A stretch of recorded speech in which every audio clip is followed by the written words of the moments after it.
Abby Wynn, yes, thank you so much for joining us. I'm quite excited to have this conversation. I feel like you and I really hit it off, as we were doing the initial interviews to bring on speakers and allow me to properly introduce you. Right, Abby is a spiritual teacher, best-selling author, and healer who's published more than 10 books. She's a powerful catalyst for people's healing processes. Her core teachings empower people to do their inner work with strength and courage while creating a structure and foundation to guide them. Abby Wynn, intuitive healer, spiritual teacher, and author. So, Abby, how the heck are you? I'm kind of mellowed out here. I had a nap this afternoon.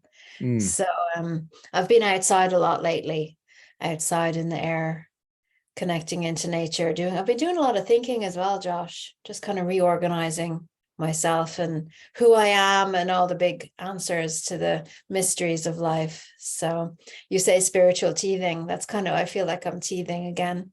It's all new. It's painful breaking through the gums. well, and it's it's funny because I was a bit I didn't even mean to say that spiritual teacher, but it did come out as teething. And yet the thing that's interesting about that is there are these levels that we feel like, oh my gosh, look how much I'm growing, and then we almost feel like we're at a bit of we can find we're at a bit of a plateau, which is like you said, kind of the gums reforming, and then the teeth have to break back through. And because life is a growth centric experience, and if we're not growing, well then what's the opposite of not growing, right? And Yeah. That's it. That's it. And we go through different stages in our life, different life stages. And I think what's really interesting right now is that the whole of humanity is kind of coming to a pinnacle point where they're choosing, well, am I going to be interested and active and continue to learn and grow? Or will I just hang out here and plateau out and watch TV and eat potato chips and go on my holidays once a year? Or will I leave? There's a lot of people wanting to just say, well, affect this and go. So, it's kind of an interesting time to be around in.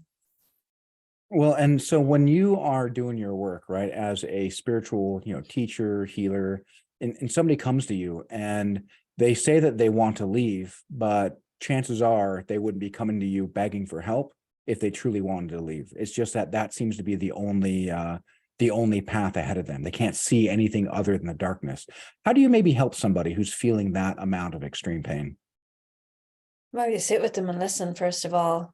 And I've been with people who have been suicidal, definitely.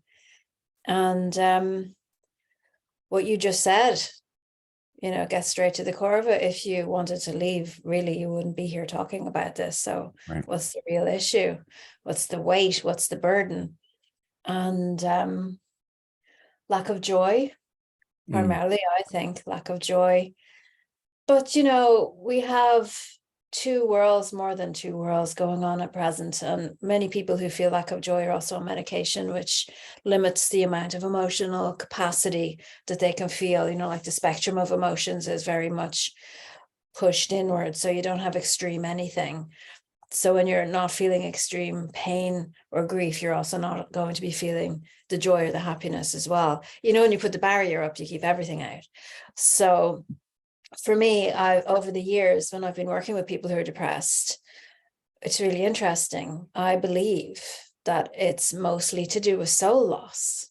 So Mm. it's a juicy, active, vibrant, beautiful, grace-filled energy that we are that just left due to a trauma, or maybe they were never born with their whole capacity for who they are, which is really interesting. We can take step backs and step backs and step backs from the details of the day and the essence of the moment to say, oh yeah, well, you signed up for that. So yeah, but consciously, the person that's showing up in pain did not consciously sign up for this. They don't understand what's going on. So you step back and back and back and back and go, okay, so there's something going on here spiritually. And I think that we really need to evolve into a society that sees everything as a spiritual cause. Sure, the impact is on the physical body, and particularly we're talking about pain here, Chronic Pain Summit. I find for me, that's usually an energetic spiritual cause to any pain I've been feeling, whether it's emotional or contractual, things like that. So you get someone who is lost, who is empty, who doesn't feel anything at all, who feels emptiness, doesn't see the colors in the day. For me, it's when was the last time you felt joy? When was the last time you were happy? And track it all the way back to that. And see then, it's like it's tracking, really. All those great names that you call me, shamanic, psychotherapist, energy healer, all of these things. I'm a tracker or a hunter down, and then I'm a cleaner, clean the energy field, clean out, reorganize your space of how you hold yourself. I think a lot of people are in pain or depressed because it's either overwhelming or they're holding other people's pain, and they can't even tell the difference between themselves and the pain, themselves and the emotional pain.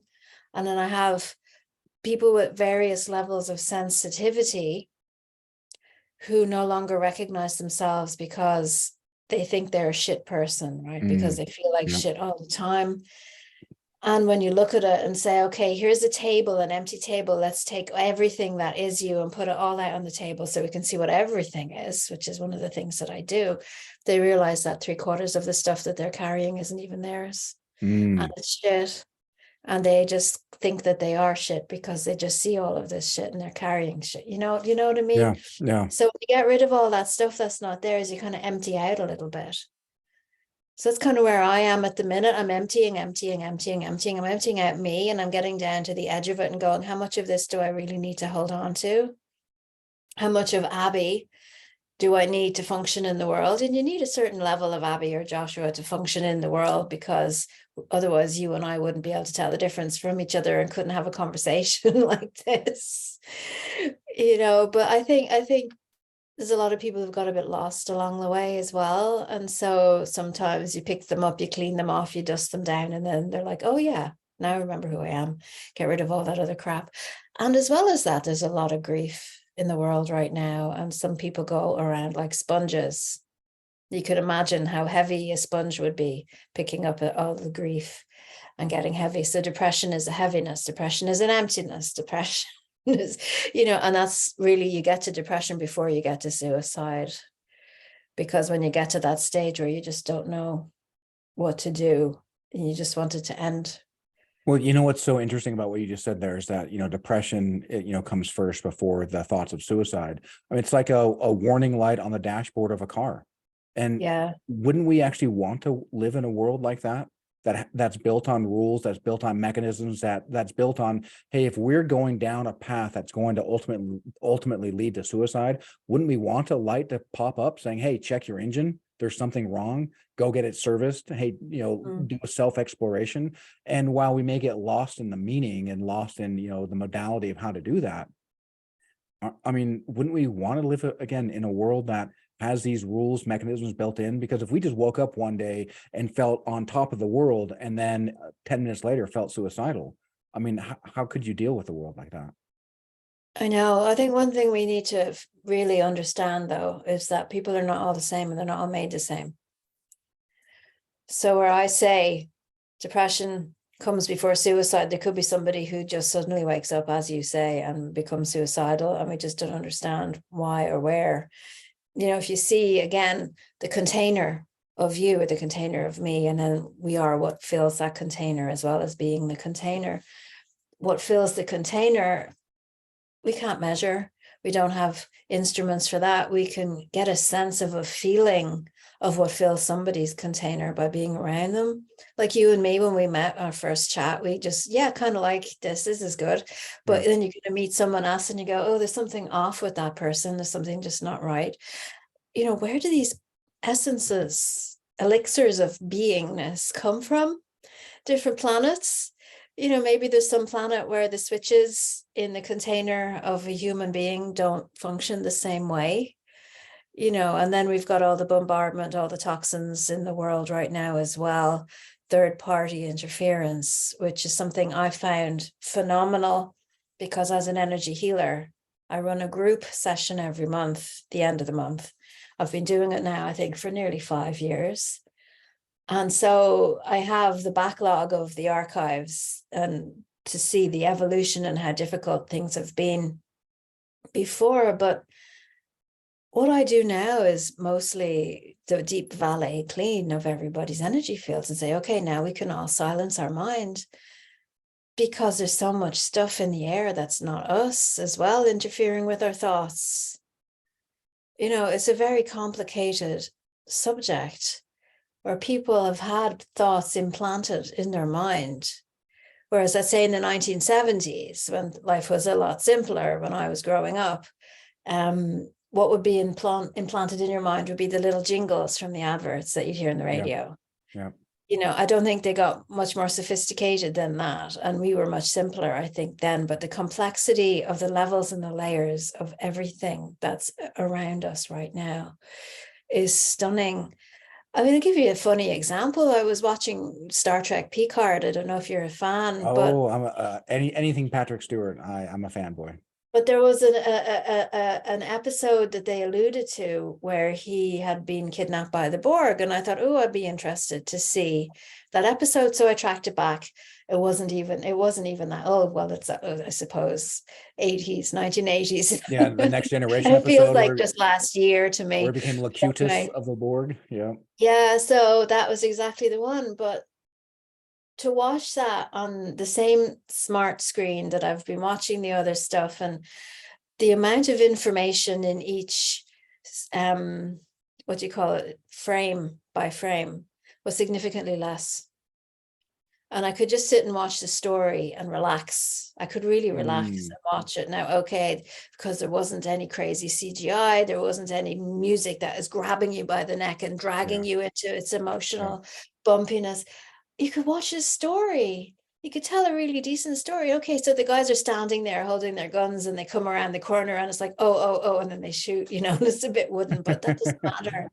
And it just makes you realize how much information we're bombarded with as well right now. So if somebody suddenly turns suicidal, it's very possible that they didn't have that climb up to depression first, because we just don't know how much a person can take of all of this that's going on right now. So there's Well, kind of it a certainly may long-winded not be answer. conscious.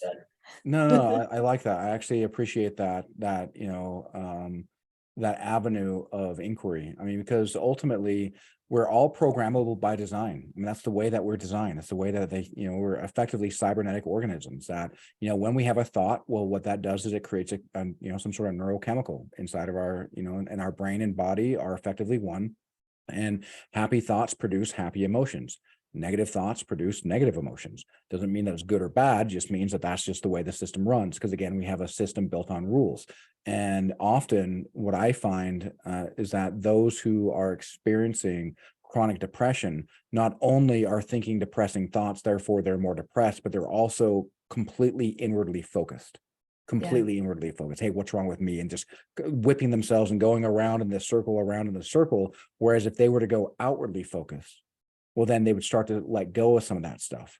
But being able to But then you switch the just said paradigm. there, I'm going to interrupt you there because you said Yeah. something really interesting there about the neurological, Mhm. what was it, like some kind of a chemical or Yeah, you get the something that, neurotransmitters or the neuropeptides that are yes. released What based if on the that was thought. outside of you and that you didn't create that and you just picked it up, let's say, because they sprayed it on your food or they put it in the TV Yeah, show, or you're yeah, standing in the shopping mall and the guy next to you is emitting that, and right. and it's like a game of table tennis where you have to keep batting everything out, and that takes a huge amount of energy, and I have, I mean, you just look it up. There's like autistic children go into the shopping mall. It's total overload and they can't be around people.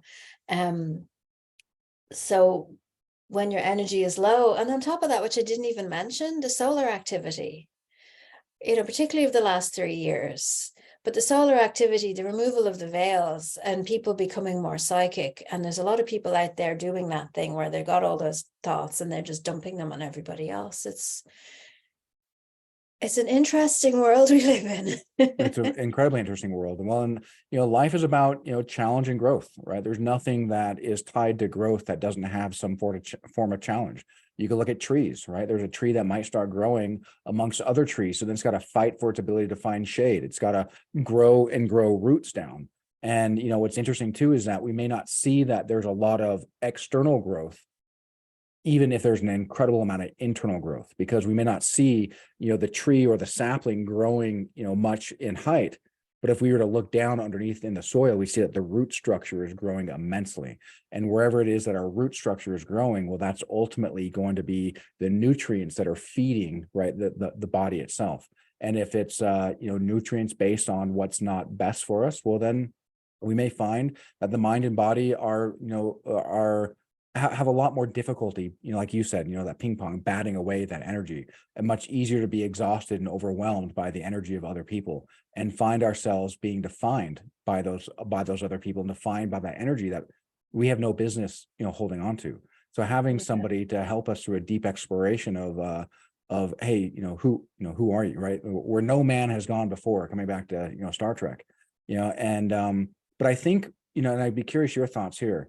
Right, Carl Jung has this idea that the lower the hell, the higher the heaven.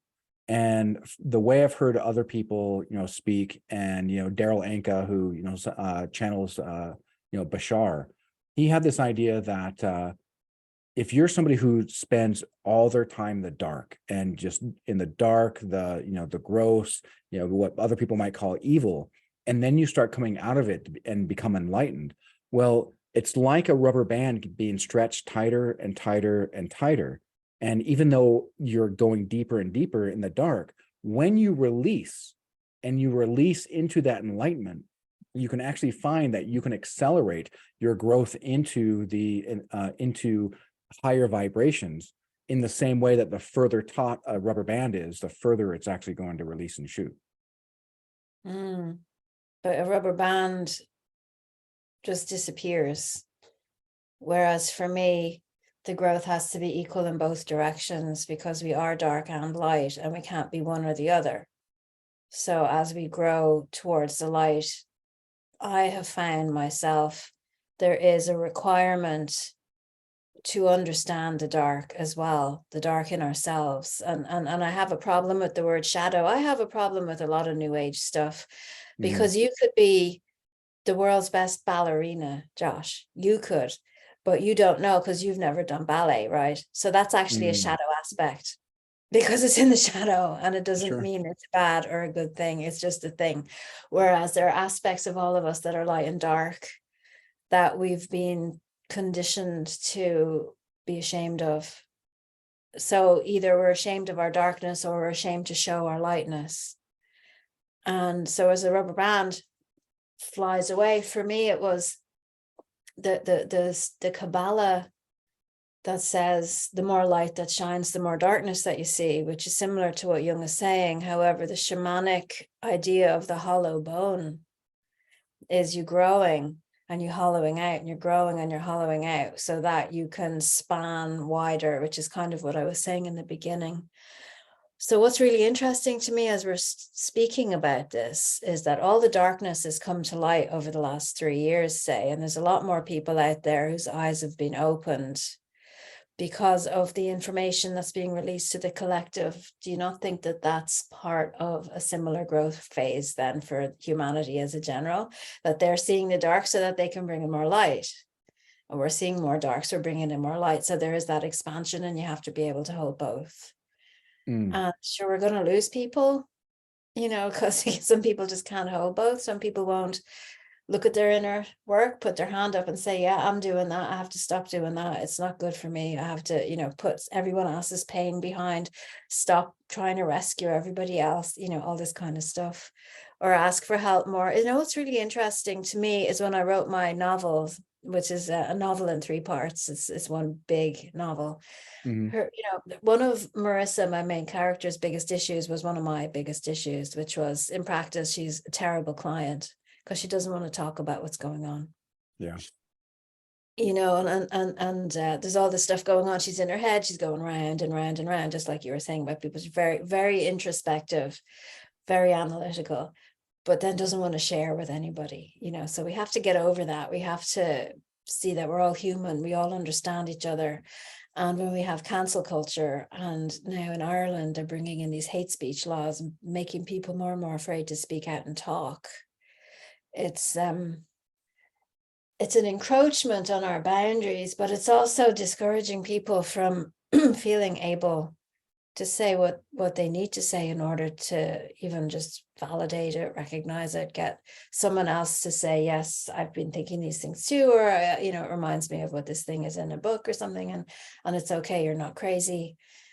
But I think on the other hand, there's enough of us who are stimulated by being told to not talk that we are talking more than we would have before. So again, there's a balance Yeah. coming in.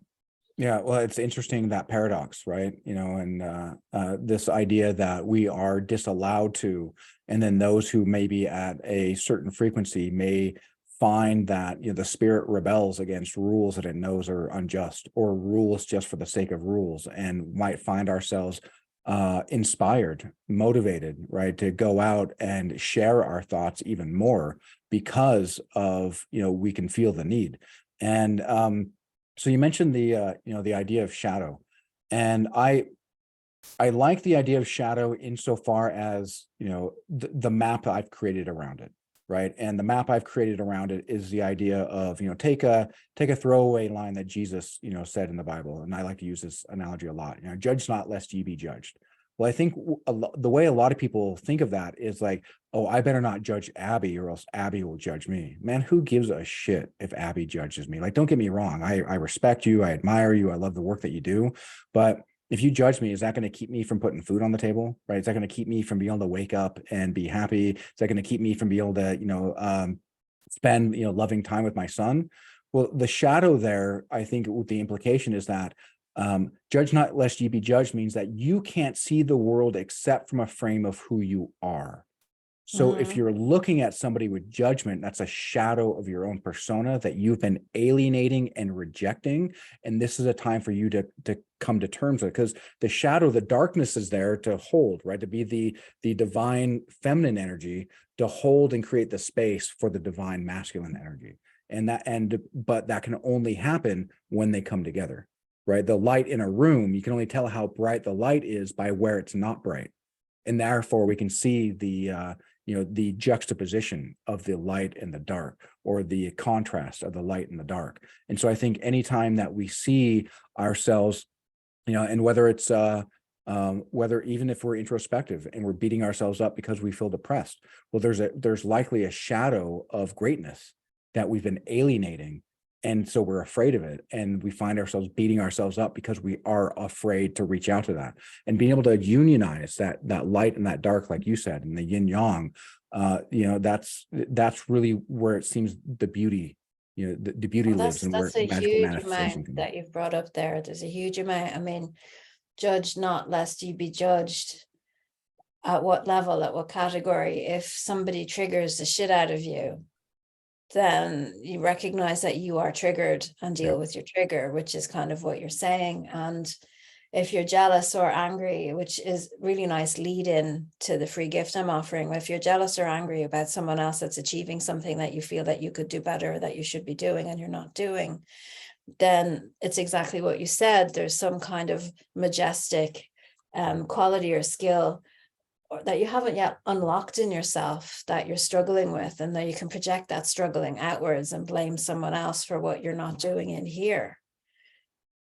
But if you put your hands up and say, okay, I'm willing to look at this, which changes everything. Whereas I had already said, we are the containers and we fill our containers with life force energy, and some people we don't want to be around. Is that a judgment on the person? Or is it just a discernment around how I want to spend my time? It's boils down to that question of, well, what's the most important thing? And we've got the new age, keep your vibes high, I'm not dropping my vibe thing, which I think is also crap, because you have to bring the good stuff into the dark places. That whole piece about, you think you're so enlightened, spend a week with your family. Yep. So we're all the monks who have come down from the mountain and need to continue to have that level of connection with source, with God, whatever you want to call it, but need to also be around people too. So it's about the reorganizing yourself so that you can carry everything. Mm, so that, okay, if you have to deal with somebody that's got that energy that just triggers the hell out of you, to sit down and say, is this my stuff? Is it their stuff? Why am I triggered? And then just realize, okay, well, maybe their energy is just, it's just like listening to a musical instrument that's just not tuned properly. And I find it very difficult to be around them. Then it's my stuff. I'll own that. If I have to be around them, I will put in my noise cancellation headphones and do what I have to do, but I think a lot of people make that final judgment on themselves and then find it very difficult to release that. It's like they're giving themselves a sentence. Do you know what I was reading this weekend about Plato's cave and how everyone felt trapped in the cave and they were watching this movie on the wall, and that's kind yep. of like what we're doing. But what I didn't realize was that none of them were shackled and they all could have left if they wanted to, and they just didn't want to. Yep. And Yeah. that's The allegory of cave is incredibly powerful. And the thing is even if they crawled out of the cave, they've been so trained by the cave that they're going to be putting themselves into another cave, and it will likely be a mental cave that they can't see. And so the thing is we don't see objective reality. We see meaning. And there's a powerful lesson there, that when we look at something and we start judging it for, rather than, a man and a woman are having a conversation, the second I start, and there can be great stories and there can be, not so great stories, but the second that I start adding these narratives, right, healer, spiritual teacher, which, is something that you do, right, well, then I'm creating meaning in that. And the more that we can look at the world as objective, the better that we can find ourselves adding the meaning that we want to have, that we want to give. But if we don't, well, then what happens is we're likely going to be only applying the meaning that we first picked up when we were stuck in that cave. Because even if we leave the cave, our brain has still been programmed that way. All those neurochemicals are still being saturating, our body. And my mentor, Peter Sage, has this idea of cell inertia, right? The idea of inertia is that a body in motion will continue in motion unless something, of equal or greater force, right, shoves it off its path. Well, if your body and what's your neurochemistry is then conditioning all the cells, all 50 trillion cells in our body, well, then just because we left the cave doesn't mean that any of that neurochemistry has changed. It's going to take a way of initiating new thoughts in order to change the neurochemistry. But when we start to do that, what we're likely going to run into is some form of resistance, because the internal chemistry and say, whoa, whoa, whoa, whoa, hold up there, Abby. Come on, like this was good enough for us for the last 30 years. And now you want to come in like some diva who hasn't had a Snickers and be able to tell us how we're supposed to change this. Yeah. And so we're going to find some internal struggle. But if we are able to power through that, well, then we'll find that that's the equal or greater force to be able to start to change that cell inertia. So then our body can be conditioned, because again, we're programmable by design. Our body and our minds can be conditioned to be like, oh, this is the new place that we're living. That's very interesting. Yeah. You like that idea? It is. There's a certain level of resilience required for that.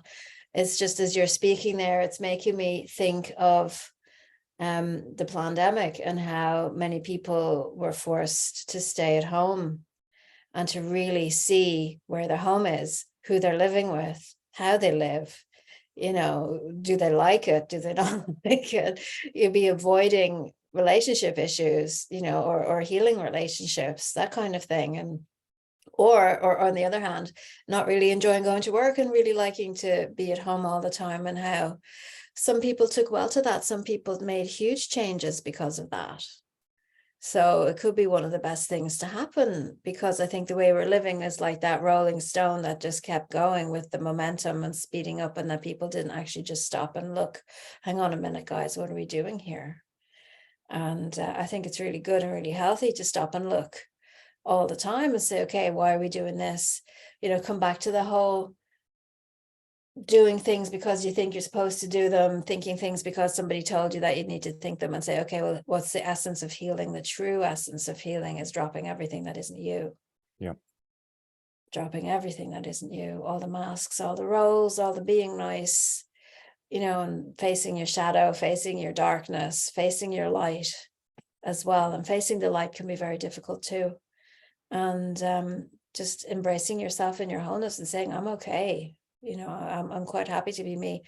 And that's a bravery. And there could be a depression or a dip, going back to our original conversation about people Sure. getting depressed, as a build-up to to a catalytic kind of of an expansion in somebody, because the higher self knows what's coming, or there's some kind of middle self somewhere that doesn't want to do this and is building up resistance, whereas, let's say, the lower self, or the little me, is just going along day to day and doesn't understand what's about to happen. But the depression is part of a grief of something dying. Like the death card in tarot doesn't mean you're going to die, it means something's going to die, but it also means something's going to be reborn, and that space Yeah. is made for the new thing to come in.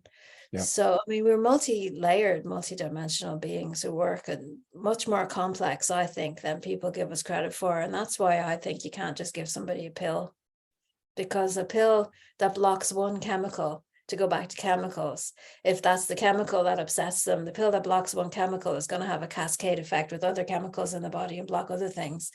And if it is affecting your thoughts, do you know, it reminds me of one of my very first clients when I was starting out. And she said to me, I'm having suicidal thoughts, back to that topic. Mhm. I'm like, okay. And she says to me, and this was shocking to me, and I had only just started, she said, well, I know they're not mine because they're not my usual suicidal thoughts. And my doctor just changed my medication. So it must be because of the medication. Bam. And I'm like, Bam. wow. Yeah. Well, and to your Okay. point about pills, right? I spent, over 10 years in the medical field, from being a combat medic in the Army to working in pediatric medical research and then data analysis. And what I found is that, our westernized medicine is amazing for somebody breaks a limb to be able to set that, right? If somebody gets severe burns, to be able to get, debride it, clean it, and bandage it up. If somebody has a severe heart attack, right, resuscitate them, right?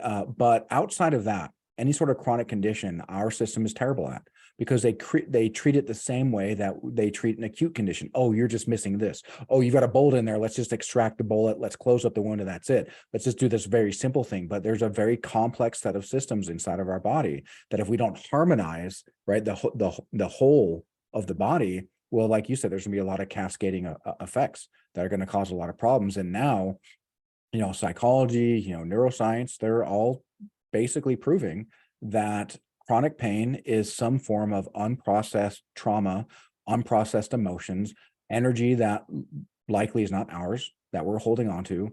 And that light, that dashboard light, is turning on in the form of pain being manifested, saying, yo, something ain't right. If you don't take this in, this car is gonna seize, and it's gonna break down. Yeah. And a lot of it as well is emotional. Like the Louise Hay book, I'm sure that comes up a lot, Heal Your Body, and what the different body parts relate to, and pain in the different body parts. But Mm, as I empty myself, I have more and more interesting experiences. I haven't been walking for a while. I was walking 3 to 5 kilometers a day. And due to my chronic pain, I have chronic pain for years. I had stopped for several months, but I'm back warming my body up to do it. So this was the first time, I would say, in about 6 months or 8 months, that I was walking with a hoodie on because of the weather. So I had a t-shirt and I wore a hoodie. And this is really interesting because it wasn't cold enough to take off. It wasn't warm enough to take off the hoodie completely. So what I do is I zip it up from behind me. Right. So I have the hoodie over my arms, but it's zipped behind me. It's a zip hoodie.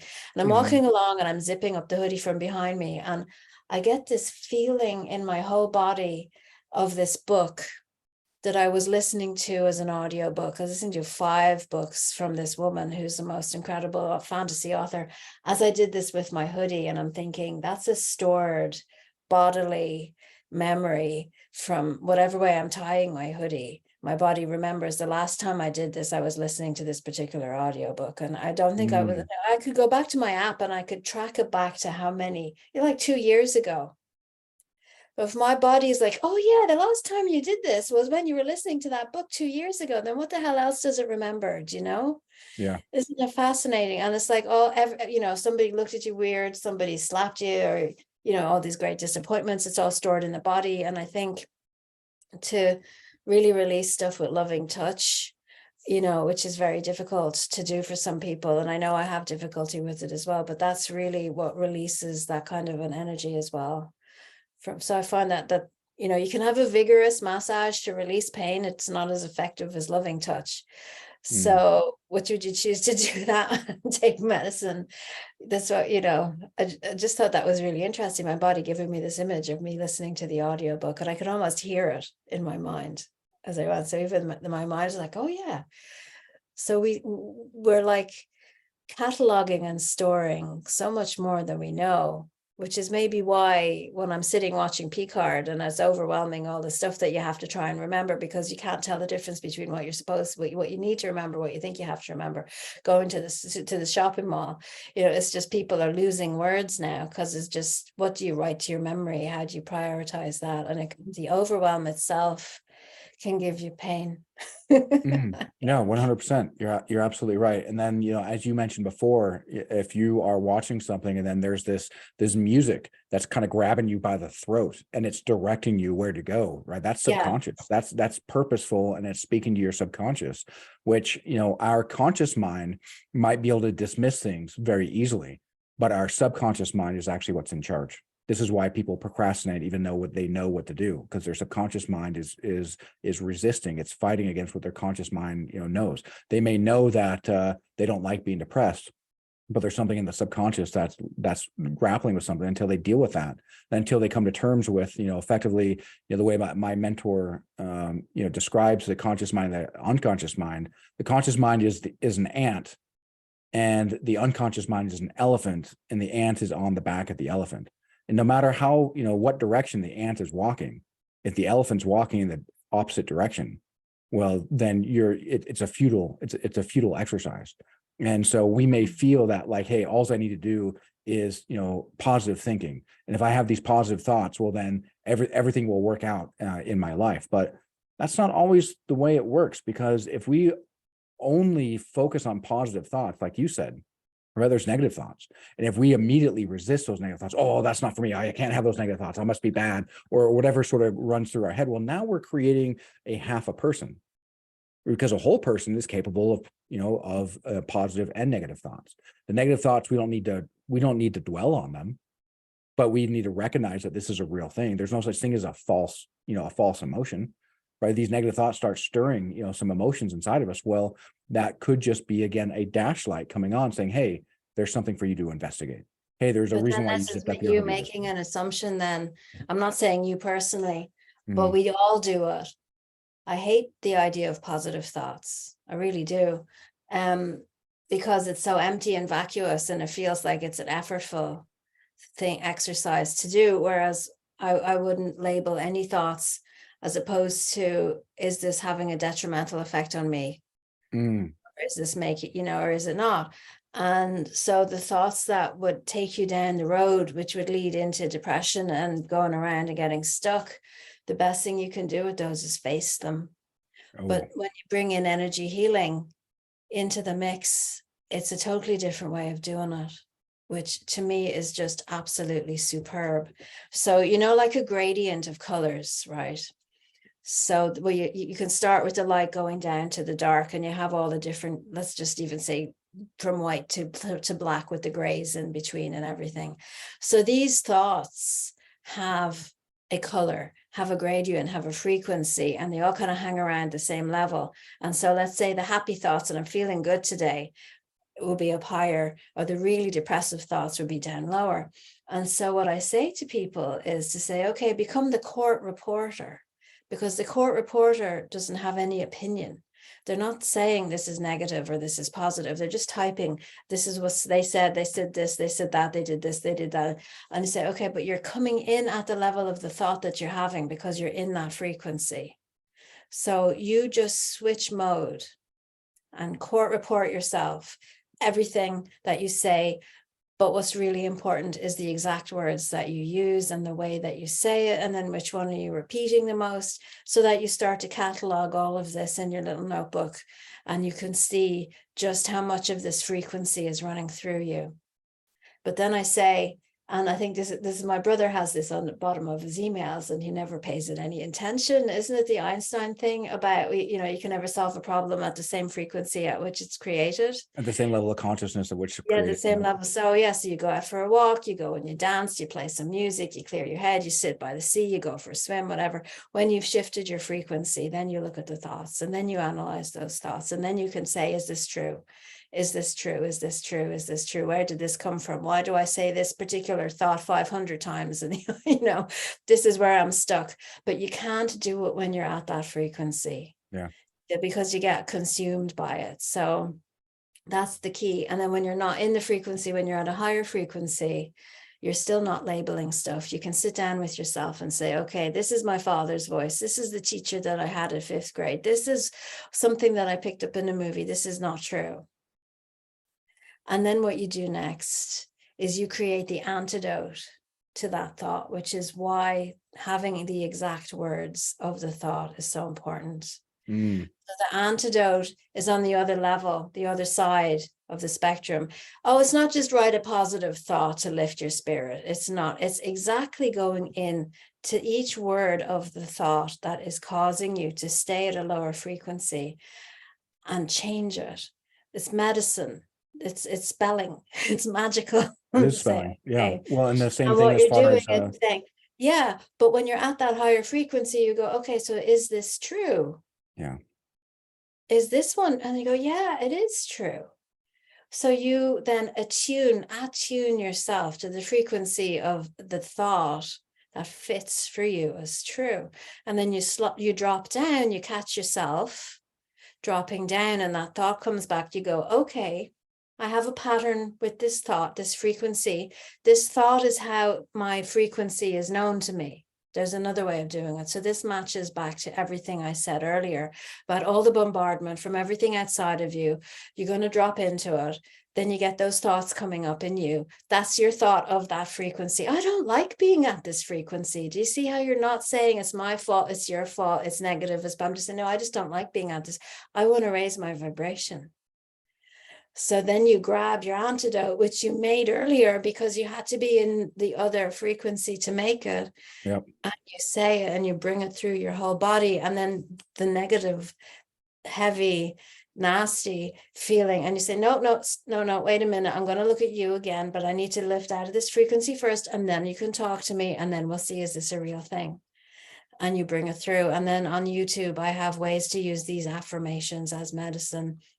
You say them, you believe them, you're saying them over here. That's no good. You bring it in here, you bring it in here, you bring it in here, you bring it right down to your gut, and you bring it through your whole body until you're saying it out loud. I can and I will, or whatever it is that you have to say, because, and you're not talking shit here because you believe it. And then you say, okay, where is that one that I can't? Yeah, well, I mustn't have been feeling so good when that took over me. So I can park that one for now, and I'm going to stick with that. I can. And when you do this process repeatedly, deliberately, consciously, you're reversing everything that happened on a subconscious level that was not deliberate, that just happened to be the conditioning because you're sitting in the cave watching the movie, and that's what they're making you do. So that's how you break it. Yeah. Well, and what's so interesting about what you said is that the brain doesn't know the difference between imagination and reality. There's been a lot of studies done. Joe Dispenza is a big, known proponent of this. Bruce Lipton as well, that if people imagine themselves doing something like, say, playing piano, and they have an experiment where the control group are people who just pretend, they close their eyes, they visualize themselves playing piano, and they immerse themselves in the experience, versus others who are actually playing the piano, right? I guess the control group would be people playing the piano rather, and the experimental group would be the people pretending. Well, then when they look, when they look in their, MRIs, they actually start mapping the neural structures. They see that the the same neural pathways are being created. And that's what's so fascinating too, is, you mentioned the Kabbalion, right? This idea that the mind, the all is mind, right? The universe is mental. And okay, well, our world right? Our world, everything that we see. A contemporary of Einstein, Max Planck, said consciousness is first, consciousness is primary. And so then we realize, oh, okay, well, our our actions eventually become our habits become our personality becomes our personal reality, because that's the cave in which we live in the shadows dancing on the walls are what we're attributing meaning to. We're not actually seeing what's casting the shadows. We're just seeing the shadows and attributing meaning. And until we can actually start looking inside and be like, oh, well, I see the meaning, and this meaning is tied to these shadows in some way. Let me explore what that is. What's the truth of that for me? And I also love what you said about the idea of just positive thoughts, right? Because we had a webinar with my mentor put on a webinar with Kevin Trudeau. And Kevin Trudeau mentioned something. And so here are a lot of people who are really aspire to put themselves in a high vibration, but you could tell by something that Kevin said, and I'll get to in a second. You can tell that so many people thought high vibration meant I can only have positive thoughts, because he said the first and most important thing to change your situation is to hate the situation that you're in and feel disgusted with it. And what happens is that starts to contract the energy. You don't live there, right? You just hate it and you feel the energy contracting, much the same way that you're pulling back that rubber band, and then you release it. And then that's what creates the propulsion mechanism. And a lot of people had a real big problem with this. Like, oh no, I can't hate anything. I can't allow myself to be disgusted because I'm supposed to have all these positive thoughts. I'm supposed to have all these happy thoughts. Well, again, if we can only have happy thoughts, well, then we're not a whole person. Yeah, but I would agree to some extent that creating hate where there is no hate is the same as trying to convince yourself you love yourself when you're not feeling it. You could say this situation is distasteful for me. It's not what I would be choosing. I'm not happy with it. I want to shift something in my life. I'm going to move up. And I think you have the image of the ladder with massive steps that you can't reach, and you have smaller steps. You can climb the same ladder if you take longer to do it. I don't like the image, I have to say, of the elastic band, because they just stretch and then they snap, or they stretch and they fly away and never come back. And for me to be able to have access to all of the aspects of me is But if vital. we're I want the to go elastic down band, into the wherever we land is darkness. where we are, right? Where So we if we're the elastic band being stretched and then snapped and propelled forward, wherever we land is where we are. If we allow ourselves to snap, because you're right. Well, the thing is that I kind of like the analogy, and I love that there's a little bit of tension here, because it helps us explore it a little bit more. Because if we do pull back too far and we're not ready for it, right? I mean, if you look up on YouTube, you can see all sorts of videos talking about the danger of awakening your Kundalini energy. If you're not ready for it, it can cause a lot of havoc in your life. But ultimately, Kundalini energy is looked at as a positive thing. But if you're not ready for it, you could totally snap rather than propel yourself forward. And so I think that I don't think that there's a one way to create the map, right? Because this is ultimately a map that I'm creating. It's not the territory. Absolutely. But I think we need to give ourselves permission to have strong, passionate emotions, either of joy and love, or of distaste and anger and disgust. Yep. When you look at, what was that movie that they made, they had a disgust guy in that movie with Pixar, with all the different emotions in the guy's head. They express disgust as something that is mainstream acceptable, and you can say, okay, there are certain things that I allow myself to put up with. Why do I do that? Rather than attack yourself or attack the situation. But what's really interesting is how when you come at it at the point of view of frequency, it becomes more impersonal. You're not inside the thought. You're not taking it apart. You're looking at, where did the thought come from? It doesn't even matter. I'm not happy at this frequency. I want to rise up. And then it's like I said earlier, if you lived by yourself in the mountain, and you could sit outside all day, it's easier for that to dissipate. And then you have to come back home and be around people, or live in the city, or go to the job that you're going to, or whatever that is. And how do you manage that? So resilience is vital as well. Taking time and stillness is very important. Yeah, I love that. Well, and the thing is there's likely a very important part for people to play to live in those mountains. I mean, if you've ever read, Nietzsche's, Thus Spoke Zarathustra, right? Zarathustra, secluded himself into the forest, right? Away from everyone in nature, found out who he was, and then re-entered society. But as to your point, he re-entered society. And I remember having a conversation with a gentleman who was looking at the map of consciousness as, relayed by, the late David Hawkins. And, he's doing muscle testing on himself. And he's like, wow, man, I'm at like 800 and something, which is in full enlightenment. And it's like, okay, well, that's cool, man. And that's great that, you are living in your house, you're kind of separating yourself from everyone. But where's your vibration when you go and interact with other people? Because that's where, where the rubber meets the road, where, and because we're able to keep ourselves buoyed at that level, even around other people, that is magnificent. And that is what's amazing. And that's what helps. That's really what helps others. But it can really help. It seems to be the catalyst for change when we're out there helping other people, right? Just by interacting with them, just by smiling with them, just by, conversing with them, just by sharing ideas. And, Just even acknowledging being that they exist is a huge thing for some of them too. 100%.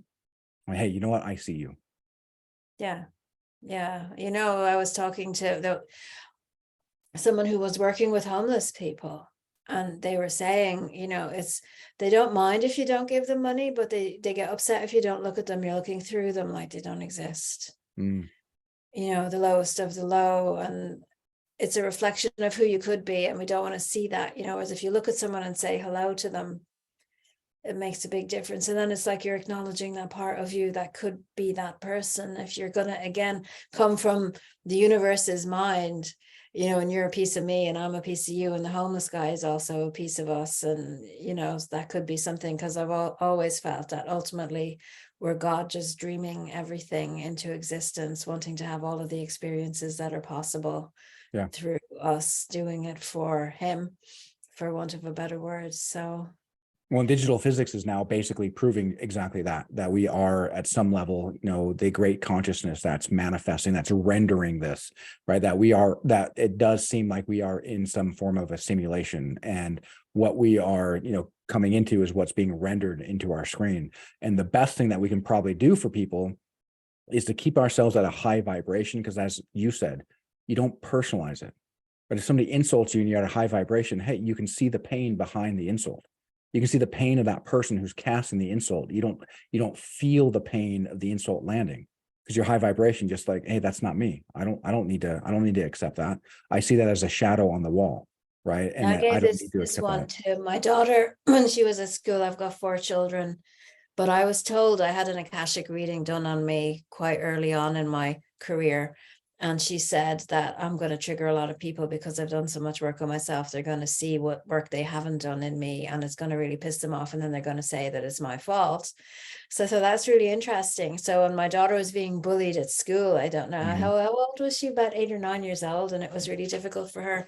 I said to her, just tell the child that's bullying you that you're a mirror. So she went into school and said, I'm a mirror. And if there's anything in me that you don't like, then you're looking at yourself, and it's all about you, and it's got nothing to do with me. Apparently this went all the way around school, and then everyone was saying it to everybody else, and then all the bullying stopped.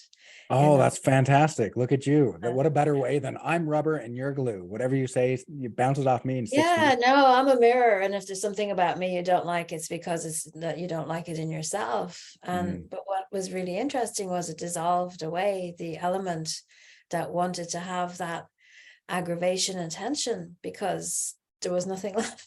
That's beautiful. Wow, that's awesome. Right. And that the impact that you can have on one, you really just wanted to help your kid.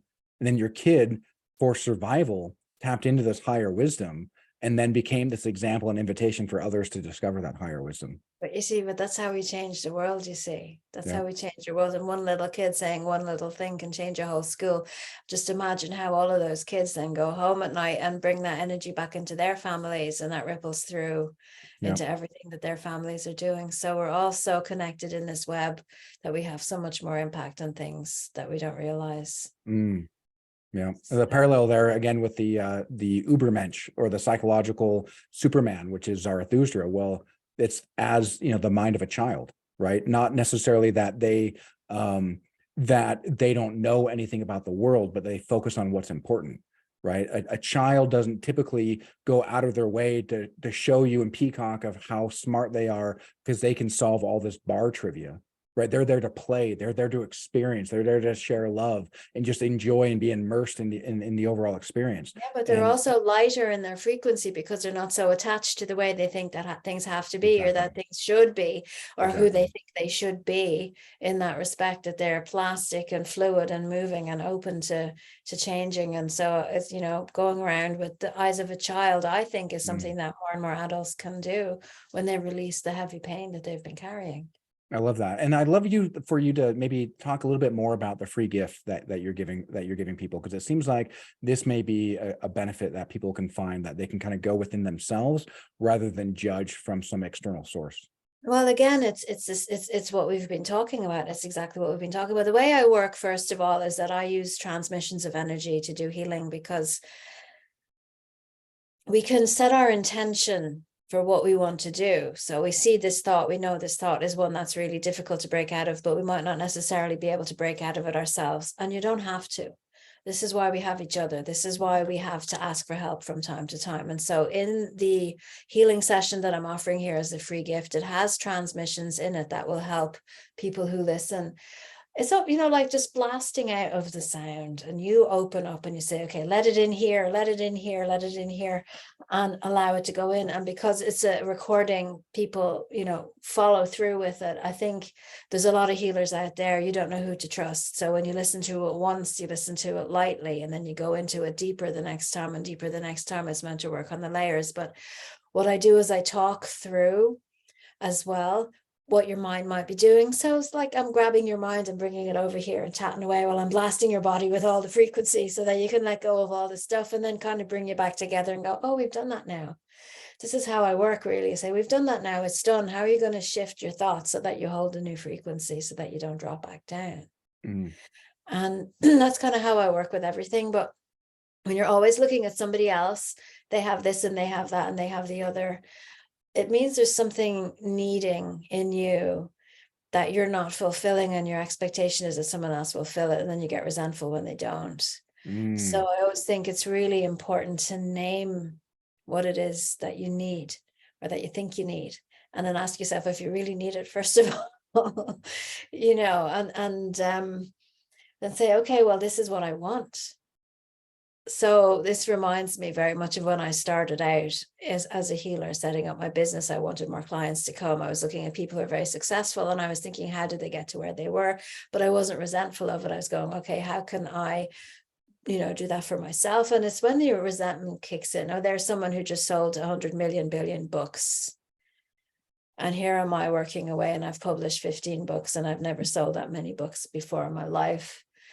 If I feel, oh, I'm getting jealous because somebody that I know just got a 6-figure book deal for their first novel, okay, well, what is it in me? And I'm realizing, okay, well, there's something in me that I need to look at. So this healing session is to help you look at that, because I think when you're independent and free, it comes all the way back down to, well, you just have to trust.